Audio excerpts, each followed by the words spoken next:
Have you ever worked on a team going through a lot of change? I'm guessing you have many times and in many different scenarios.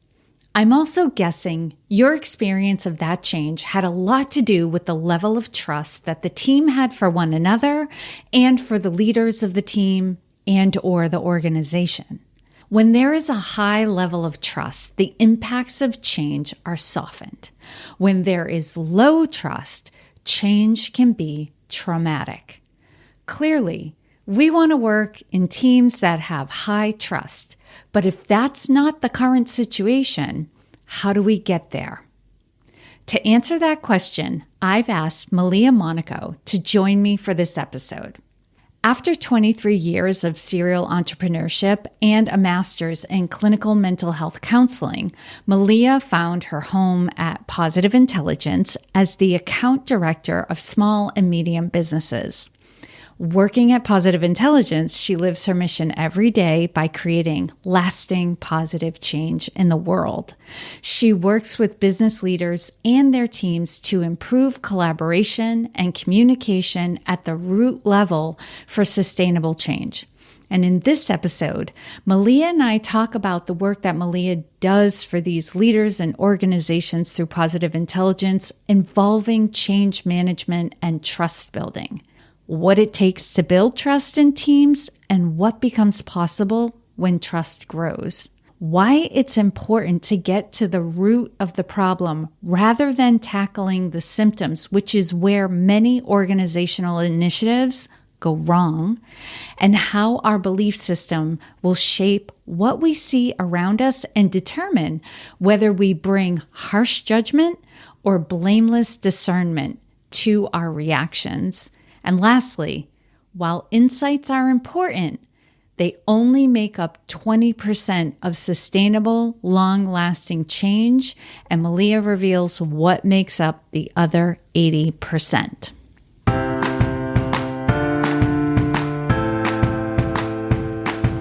If you are new to the Women Taking the Lead podcast, hello and welcome. I'm Jody Flynn, the CEO and founder of Women Taking the Lead, a leadership development company that helps leaders achieve their gender parity goals at all levels of leadership and in all divisions of an organization. We help to realize these results through coaching, consulting, leadership development programs, and keynotes. My goal is for this podcast to be a valuable resource for you and others in your organization to grow in your leadership. If we are not already connected on LinkedIn, please send me an invitation to connect. You can find me directly at linkedin.com/IN/Jody Flynn, or you can search on the platform for Jody Flynn. I am very active on LinkedIn, so I should be at or near the top of the search results. Be sure to add a note to the invitation letting me know you're a listener of the podcast. I would love to connect with you and get to know you better. Now, let's bring on Malia Monaco.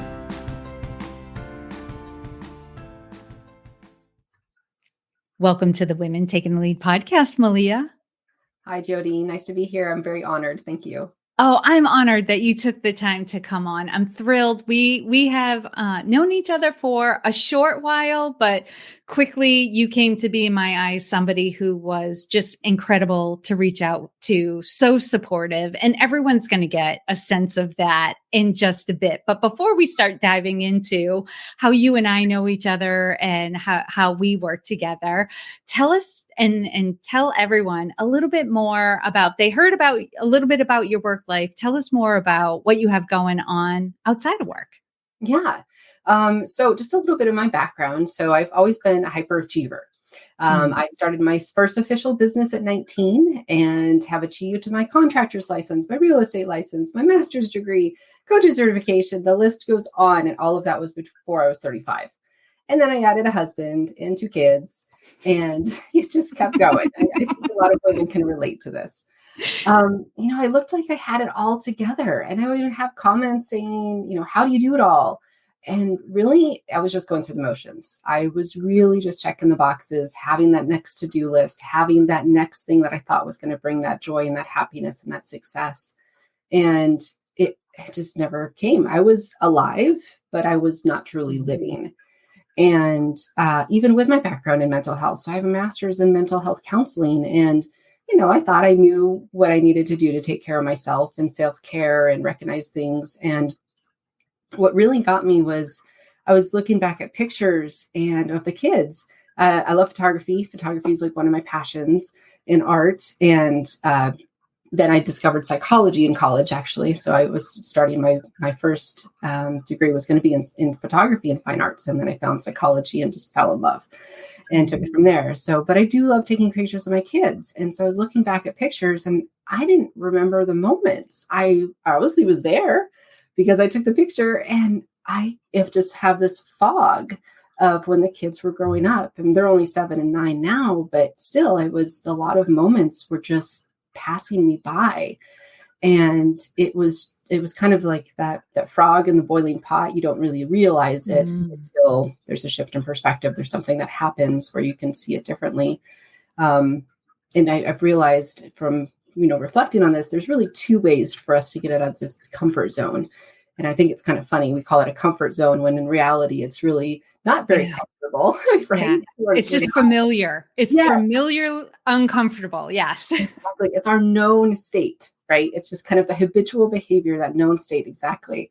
And there's really 2 ways to get out of it, I've realized. And one of them is intentionally. So we can intentionally be able to do activities in our brain that's able to shift those patterns of thought, those known patterns of behavior, those known patterns of thought. There's intentional ways we can do that with neuroplasticity. However, it's kind of hard to do that. But I found an amazing way to do that, which we'll talk about in a little bit. And the second way is to get yanked out of your comfort zone, which is how I actually had it happen. This is those life events that really just kind of bring you to reality. And that's what happened. So everyone has their story of 2020, and mine is, an interesting story as well. And it started out with finding out that my husband had a tumor on his kidney, a Lyme-sized tumor on his kidney in January 2020. Then March came. In March, we all know what happened in March. All the lockdowns happened. So what was interesting about the scenario is it was encapsulated. So we didn't know whether or not it was cancer, and we didn't want to disturb it, because if we punctured it and disturbed it to test it, then the cancer cells could spread if it was cancer. So we went back and forth, and during that time, elective surgeries were canceled, which apparently this is elective surgery. We opted to just remove the kidney and the tumor. Finally, in May, I remember the exact date because this is the moment I really woke up and got out of that boiling pot, was May 15th. When I checked him into his hospital and didn't know whether or not I'd see him again. We weren't allowed to visit with COVID restrictions. Didn't know if it was cancer yet.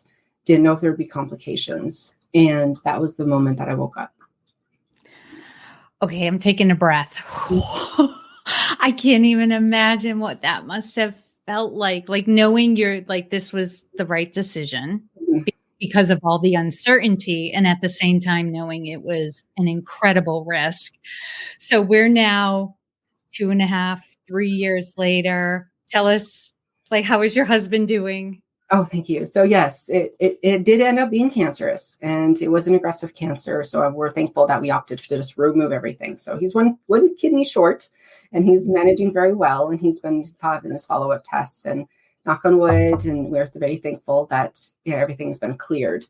That was really that wake-up call for us. We ended up in November of 2020, so just a few months later, my husband shut down his business. We moved 1,200 miles from Tempe into northwestern Montana and hopped on an airplane, took a leap of faith, and said, we're starting over. We're going to really we're done. This was our wake-up call to really start to really live our life in true presence and being able to reconnect with what was really important to us. And then I found positive intelligence, and the journey I've been on since then. So I found positive intelligence, which in my opinion was that cornerstone, that missing piece that I thought I knew through my studies that I've done and working in psychology and mental health. There was that something just wasn't clicking. It just wasn't working. And it was because we weren't activating our brain. We were trying to overlay techniques into an old operating system. And it's very difficult for us to do that because it just keeps running the same scripts, running the same things. versus creating a new neural network, a new operating system for us to be able to see things differently and process things differently. Yeah. Okay. So we're going to get into that in just a second, but I love that move you made from Tempe to Montana. Just incredible and interesting that we're talking today because I just started the book I'm listening to the audiobook, Do Nothing by Celeste Hadley. And she is, I don't know where the book is going ultimately, but she's starting off with like, how we work these days and how we're overworked is really like not good for us and, all that stuff. And I was hearing that in what you were saying, like you had so many good things in your life. There were many blessings, but you weren't present to it because you were on autopilot, like just trying to get things done and achieve the next thing and then the next thing and then the next thing. Okay. Exactly. So I'm rubbing my hands together because we're going to dive deep into this. So everyone knows I met Malia in, I believe it was towards the end of the winter, beginning of the spring last year. I started delivering the Positive Intelligence Foundational Program about 10 months ago and have had several groups go through it and, always like have more people who are interested and want to do it. And so I love that and have seen the results for my people within my business and the programs I've been running. But I know you have such a wealth of experience and you've observed so many different people and leaders and organizations go through the Positive Intelligence Program. I knew I wanted to bring you on to really capture the potential of this because I can share what I've seen and what I know and what I've experienced. And don't get me wrong, it's incredible, but I know there is so much more. And you and I met because you head up the small business side of Positive Intelligence. And I had a group from a company that wanted to bring it into their organizations. That's where we met. So now, if you could, Malia, tell us, just get the ball rolling. I'm sure there's a lot to share. Tell us about the work that you're doing and some of the things that you see coming up in your work for leaders and organizations. Yeah. So I work with, like you said, small businesses. So usually 500 or less employees, typically working with the business owner or business leaders or someone on leadership team. And they're so passionate about what they do and they want to be able to support their team and create such a great culture. And I'm really hearing that I call them the 4 C's. The 4 C's always come up. So it's communication, collaboration, conflict, and change. Like those are the 4 C's that are the common symptoms. I call them the presenting problems that are being able to present to ourselves, to present to Positive Intelligence, to be able to see what we can do to be able to support that. And those are all symptoms though. So what the kind of the root level, so about Positive Intelligence is we are all about radical simplification, all about getting down to the root cause to be able to make those changes that really last. And what we've identified is trust. Trust is at the root of, these 4 C's that are the presenting problems. So when we have lack of trust, we have lack of trust sometimes for ourselves, like within ourselves. We don't trust our own choices. We don't trust, what direction we want to go in. And maybe we're second guessing ourselves. There's also trust with others. We're not trusting someone on the team, or we're making assumptions of what the outcome's going to be, and which leads into the trust of the kind of the organization or the environment around us and the circumstances. And when we don't have trust, we don't have that strong foundation. And actually, speaking of books, so I just finished. We love book recommendations, so bring it on. So one of my favorite authors is Greg McKeown. And so I love him. Yep. So he wrote Essentialism, which I love, radical simplicity there. And then I just finished Effortless, his second book. And in his book, and I'm just going to kind of read the quote, it's very short, so important. He has a whole chapter on trust. So when we have low trust on teams, everything is hard. And then he continues on, you can't have a high performing team without high levels of trust. So this is really that foundational piece that we want to do. be able to do that. And so I wanted to kind of talk about, okay, right, we can build trust. We could do kind of some short-term fixes, quick fixes. There's trust building activities. There's conflict resolution seminars. There's, all of the books we can read on trust. Really not getting into that root cause. And, we're really playing that game of whack-a-mole, when you hit something and you think you got it fixed, but over here it pops something else up and pops something else up. So what we want to do is we really want to get down to the root cause of what erodes the trust. And that's our judge. The judge is at the root cause of that. Yeah. So, one, I'll share this, like talking about trust, like it can be gutting because you think about the scenarios in which you didn't experience trust. Either you couldn't trust, somebody on the team or in the organization, or you felt the lack of trust directed at you. And in my experience, typically this shows up when there is a lack of trust and something happens and we need to inquire into, okay, what happened? What's going on here? The level of trust we have almost decides the questions that people will ask and the assumptions that will be made. And those questions and assumptions will then, you think about it, could absolutely destroy the person it is directed at, right? Because I think everybody wants to feel that people recognize that they have high integrity, not just good intentions, but high integrity and competence and that sort of thing. And when there's a lack of trust, you're treated like you don't have competence, or you may inadvertently treat somebody else as if they have a lack of competence, and that may or may not be true. So this is powerful stuff. And I'm sure, for everyone who's listening, like breathe, like we've been here. But what I love about this is not just tackling the symptoms of it, right? Because that's why when we do programs designed to tackle symptoms only tackle that symptom in that one place and time. Right. But if the root problem is left, then something else will come up. And then the company's like, well, now we have another problem and we still haven't figured this out. That's that sort of thing. So when people are approaching you, what are some of the common things that they're talking about? Like you named the 4 C's, but bring it down to ground level anonymously. What does this look like day to day in organizations? Well, this is kind of the presenting symptoms that I hear. So I was actually kind of thinking about it and kind of just making a list of what I'm being able to hear in the communities, in the business communities, from the leaders, really that lack of trust for themselves. That looks like they're second guessing their decisions. They have a fear of failure and then they don't even try. They really are stifling themselves in what's possible.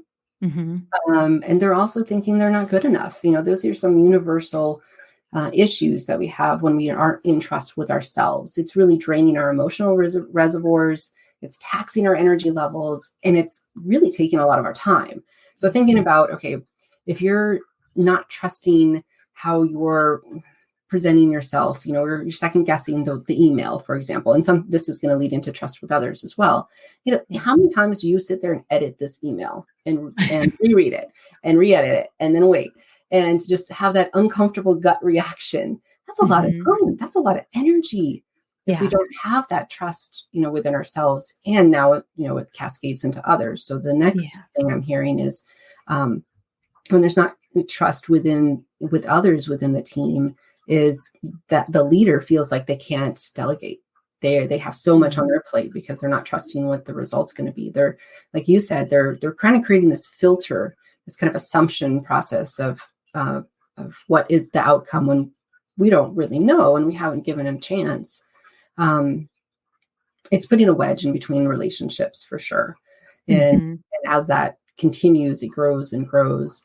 It's also preventing us from being really authentic and vulnerable with each other and really connecting and being like truly collaborative and really seeing each other for who we are and being able to bring each other up in a positive way. We work with a lot of growth companies, and they are very innovative. They're very agile. There's a lot of trust within those organizations, and be able to have that foundational trust built because they can rely on each other. It's like a relay race. We can be able to pass the baton and know that no one's going to drop it. All of those pieces. And then kind of when we don't have the trust, within their environment or in the culture, then it really actually starts to kind of distort our reality. And we have this self-confirming bias. And so we actually start to see things back to the kind of that filter of what it creates is we start to just confirm what we think bad is going to happen. And our brain is just wired this way. It's kind of this survival mechanism. That's just the natural default setting.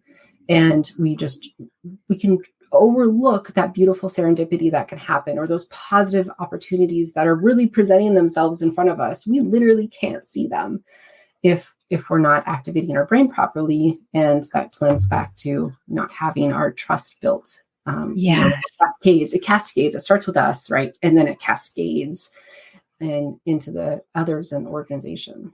Yes. And Malia, before we skip over it, I want you to go back in a moment to talk about the judge, which creates all of these things. But I want to comment on something you just said about seeing it in the environment and in the culture, that our brains have. There's a part of our brains called the reticular activator, which filters out information based on what we believe, right? So our beliefs will shape what we see. So if we think, you know what, everything's going to work out, it may not look the way we intended to, but we're going to end up in a good place on the other side of it, our brain will look for evidence that that is true. Like it will pull out of the environment, see, this is happening. See, this person stepped up. See, this opportunity presented itself, even though things didn't go according to plan. But if our belief is, this is all going to go sideways, it's going to be a complete mess, like on the other side, like this isn't going to be what we want. Now our brain is looking for evidence to support that belief. So even if, like you said, good things are happening, we tend to dismiss them or overlook them, or we're not present to it. That's when we're on autopilot and we're not even seeing the good things that are happening around us.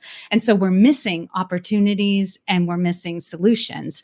And all of this is caused by the judge. So give everyone an overview of the judge, this nasty character. Oh, yes. Our judge, our universal judge. So it erodes our trust. It really is, the way we're like showing up for ourselves and showing up for others and in circumstances.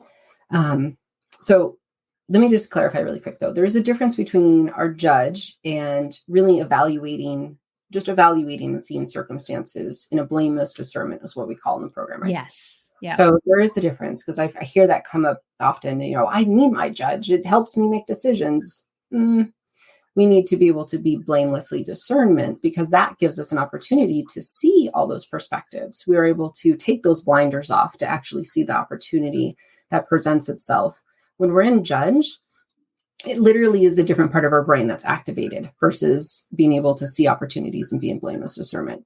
When we're in the part of the brain that the judge lives in, it really is creating higher cortisol levels. It's activating our the sympathetic nervous system, which is our fight flight response. All of these things are happening because it's trying to keep us safe. That's just what it does. And you were talking about the reticular activating system, and it's what it does is our brain likes to conserve energy, and it doesn't like to work hard. It really doesn't. We think it does, but it doesn't.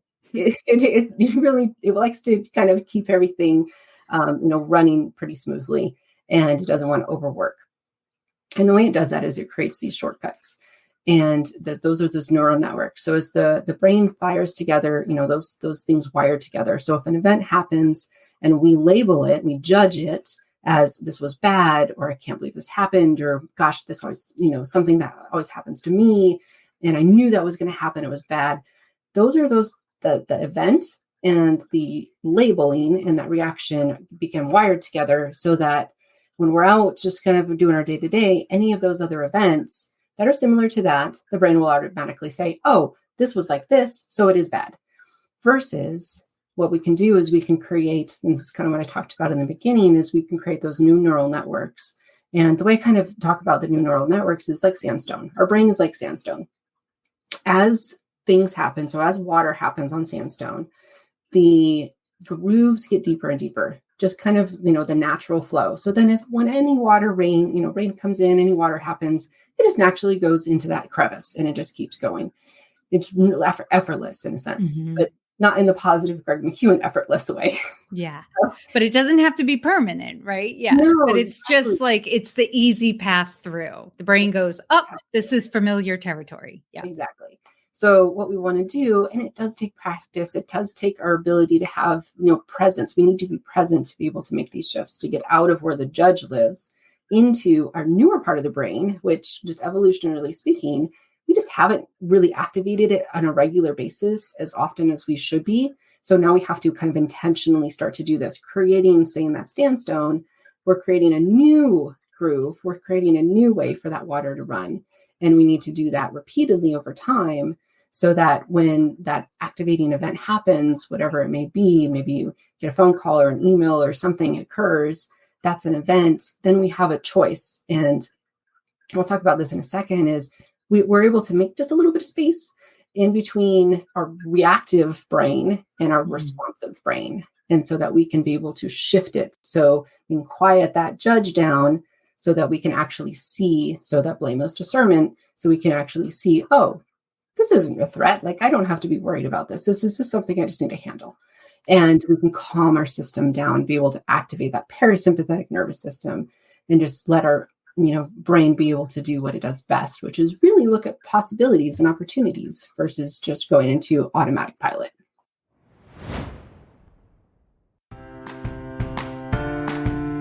Are any of these items on your 2024 checklist? To remain calm even when things are not going according to plan? Improve relationships with people who are challenging to work with?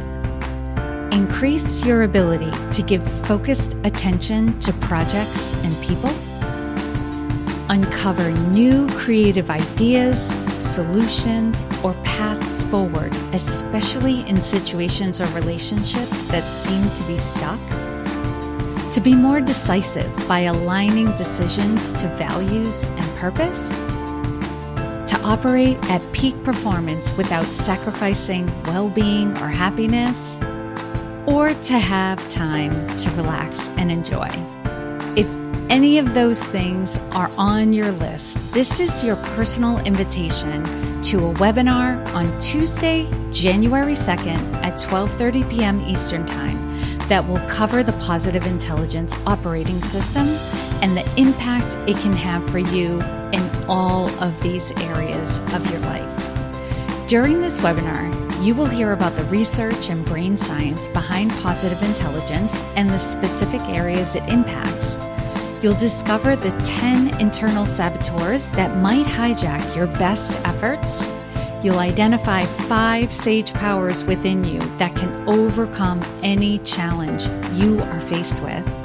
You'll learn a brain activation technique that helps you to gain calm and control of your thoughts.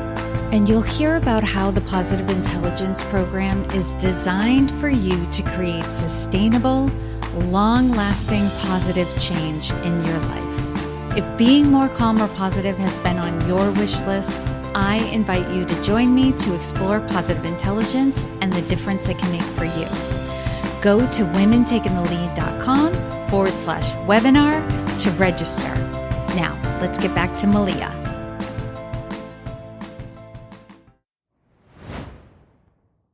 I remember seeing a webinar, or it was some of the content when I was going through the Positive Intelligence Program, where long-lasting, sustainable change requires 20% insight, right? Awareness of what's going on and what's running the show, but that's not enough. And this is why one-day trainings typically don't work, or programs that don't have support don't work because you have that one day and it feels great.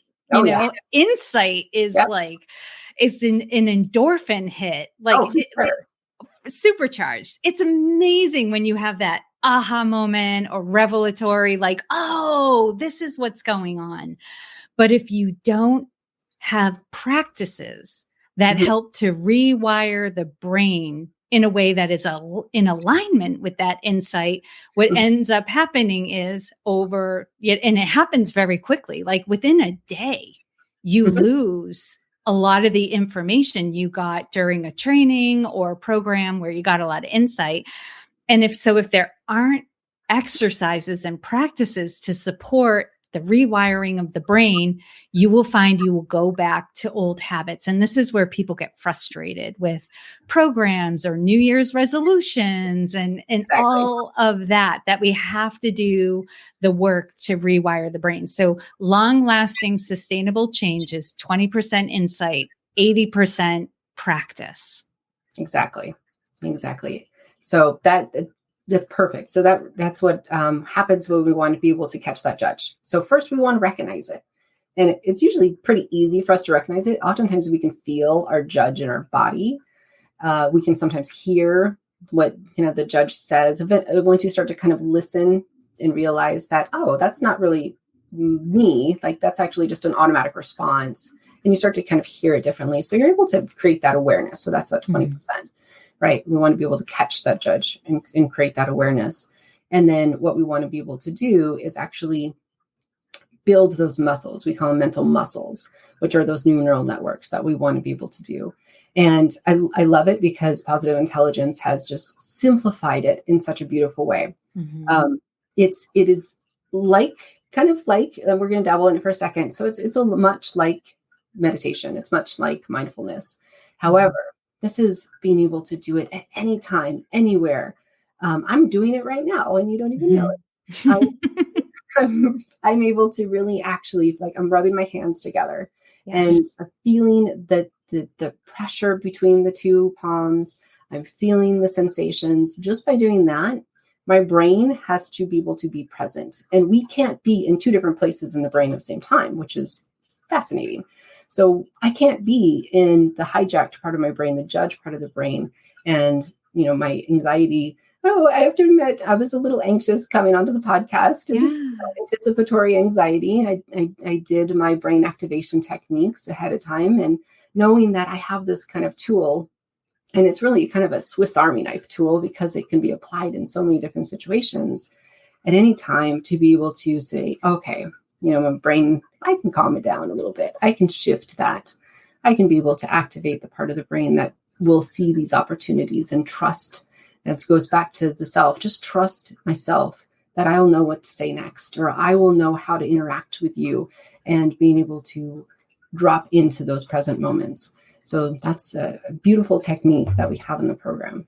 Yes. And I've shared this with others where I do a 10 or 20 second exercise to just get back into the body, right? And be present in the moment. And people are like, wow, I already felt my shoulders come down. I feel like I'm breathing easier. Like, we don't realize we go through the day almost like shoulders tense, like almost in a defensive posture, because we want to be like almost like battle ready for whatever comes at us. We don't want to be caught off guard, but going through the day like that is exhausting. We're using so much energy, keeping our muscles tense, and mentally, like we've talked about already, we're missing out on a lot, and we'll tend to be reactive to what comes at us if we're in this sort of defensive posture mentally and physically.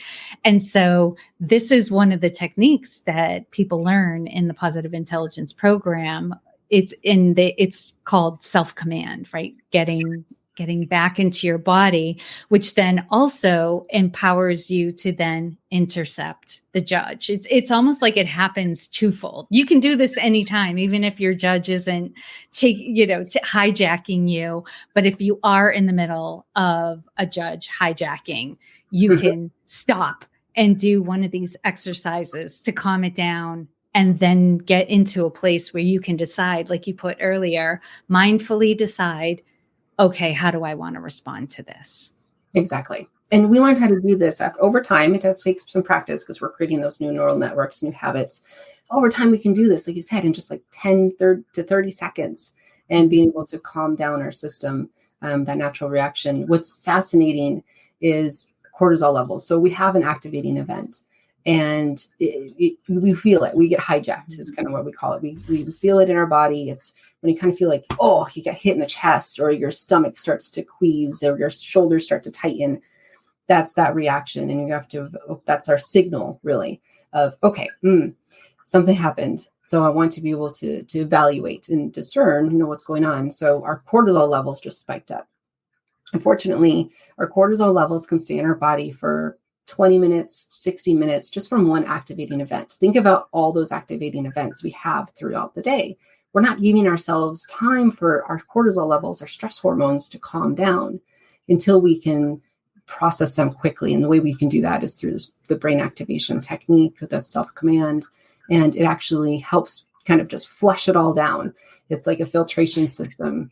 It's beautiful because that calms that brain down. So then we can be able to move forward in the more empowered way. Viktor Frankl, I love his quote, the space between stimulus and response lies our power. And that's where we can just have that little glimpse. And that's where we can be able to really make a difference in how we are able to respond versus react. And by doing that, we're going to continue to build that trust and being able to have those connections with people. And it cascades. We need to, start with ourselves first. We need to be the change we want to see in the world and recognize it for ourselves. And then that'll start to cascade within our team and continue to build that trust within our team. And it's amazing how quickly change can occur when we have those interrupts and we can make a different choice. I mean, for everyone listening, think about that like knee-jerk reaction you have. Maybe it's frustration or anger or, worry, hopelessness, whatever it is, that thing that triggers you. Now imagine a different scenario where when that happens, you pause, you take a moment, and you can proceed with a different intention, a different attitude, energy, and have different behavior, right? You might ask different questions. You might ask questions with a calmer tone of voice, more openness, rather than the knee-jerk reaction. People pick up on that immediately when you do something that's not your normal, judging reaction to things as well. Like they're just like, whoa, what just happened? It is. It's disarming, right? Because their defenses are up. If our defenses are up, we have these amazing things in our brain called mirror neurons. And it's just to be able to, we activate or deactivate our judges between each other. So if we're feeling hijacked and we have our judge up, we have that defenses up, we're ready to fight.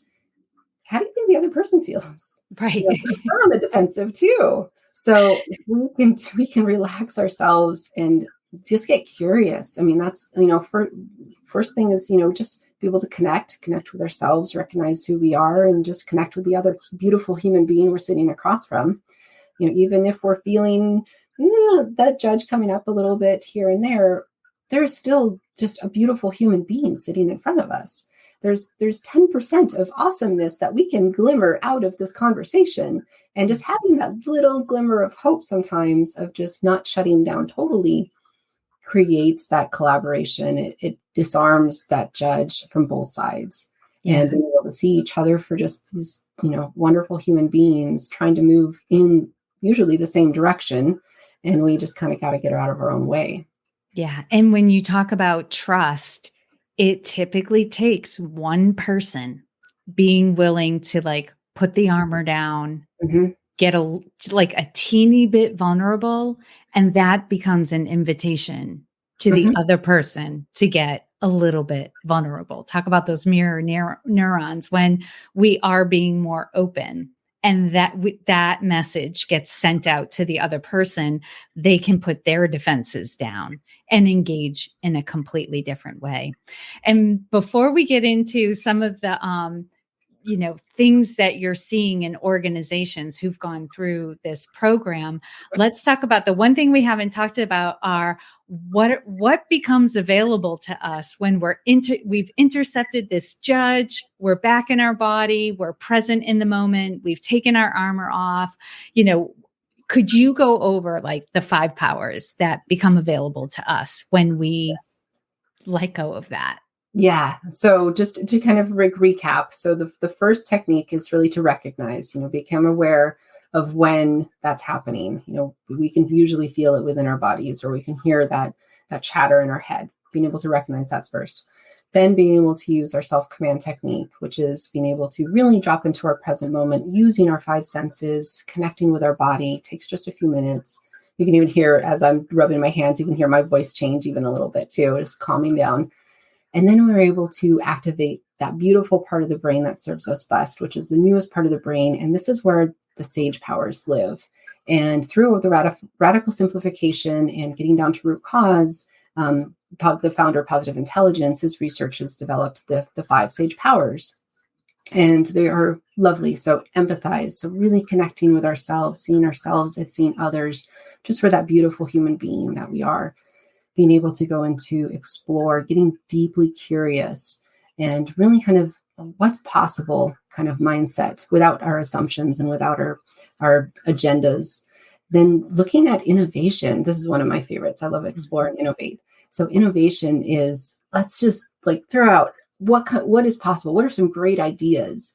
And we don't have to agree or disagree. Let's just throw out some great innovative sessions.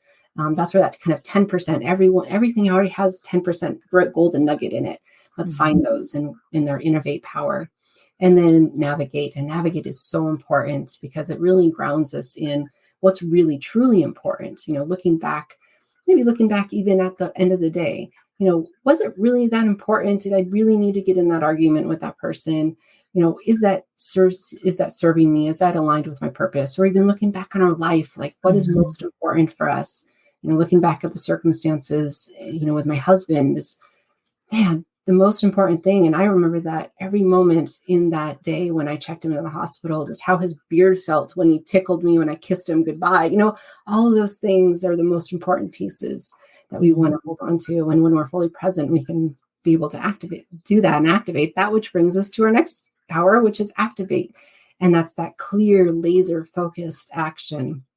So not just action for action, but actually intentional action and purposeful action that's going to be moving us forward in the right direction. Yes. Okay. So you have seen organizations that have truly tapped into those sage powers. They've done the work and the practices to notice when they're getting hijacked, right? They're having those emotions and those thoughts that don't feel good and are making them tense. They've got the practice to be able to intercept that, get back in their body, back in the present moment, and they've started to master these 5 sage powers. What do organizations who've gone through this program on the other side, what do they look like?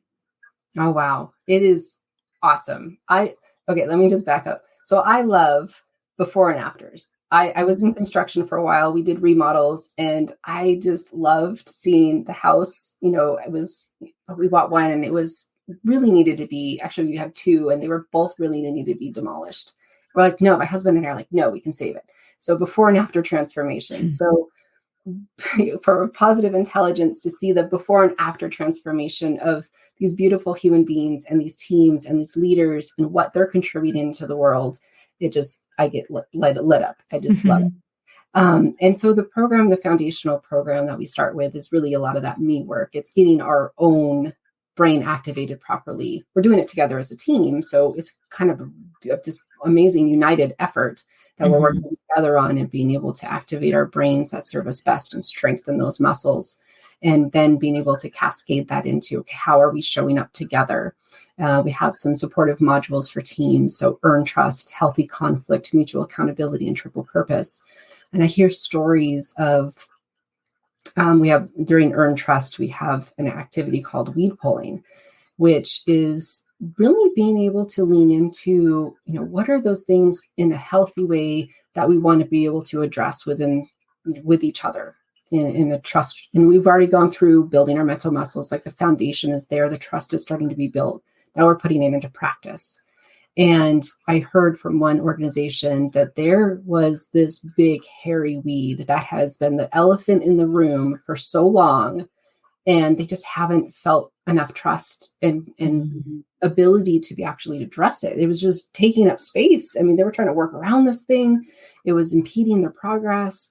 And then being able to have the ability to trust themselves first, to be able to bring it up to each other, and then trust the process of, okay, this is the process that we work towards. We're all moving in the same direction for intention and purpose. And then once it was the weed, proverbial weed was pulled, everyone just kind of like sat back and just had the sigh of relief, like this weight was lifted. Yeah. And the elephant is gone, and it opened up so much space for them to be able to really have that better connection and really move forward in that more intentional direction of innovation and collaboration. It was pretty remarkable. Yes. My experience of elephants in the room is it takes a lot of energy to try to avoid the elephant because it's so obvious and it's a big thing, right? We don't label piddly things as the elephant in the room. These are things that are taking up psychological space in an organization or within a team. And when the team no longer has to exert effort to try to avoid this issue, the freedom. Exactly. Is so amazing. Okay. I love this, Malia. This has been a great overview of the program and the potential for individuals and within organizations. So for those who this is their first glimpse at positive intelligence, they're still not quite sure what it's about. What would you recommend for them as a way to get started to finding out more about this work and what it can do for them? Yeah, great question. And so we have a free assessment online. So we have the saboteur assessment. So we didn't talk about our accomplice saboteurs. We just talked about the judge, because the judges are universal saboteur, a judge of self, or judge of others, or judge of circumstances. And we also have 9 accomplice saboteurs. So these are those little tag-alongs that come along with, individually with our judge. And so for me, I have a control, or I'm, my part of my saboteurs are the controller, the restless, and the hyperachiever, obviously we talked about, and how they show up for me. And so if you take your assessment online, and you can do that on our website on positiveintelligence.com under assessments, to be able to get to know your saboteurs and how they show up and impact your life, then that's our first piece of awareness, to be able to start understanding, oh, okay, that's just my restless showing up. And I noticed I do that often at work, and they show up differently. So I have restless at work most of the time, controller at home, and hyperachiever across the board. And so with that restless, it's exhausting. Like I have so many tabs open, and I recognize when I do that, and I call it when I'm spinning. If I'm doing something but not being productive, I'm like, oh, okay, that's my restless. I need to pause. So the first piece is awareness. The next one is to be able to pause, shift your brain activation with the brain activation techniques we call PQ reps, and then being able to get back into it and see which sage power we want to be able to do. Do I need to actually get more curious about the situation? Does it take action now? Being able to figure out which one to do.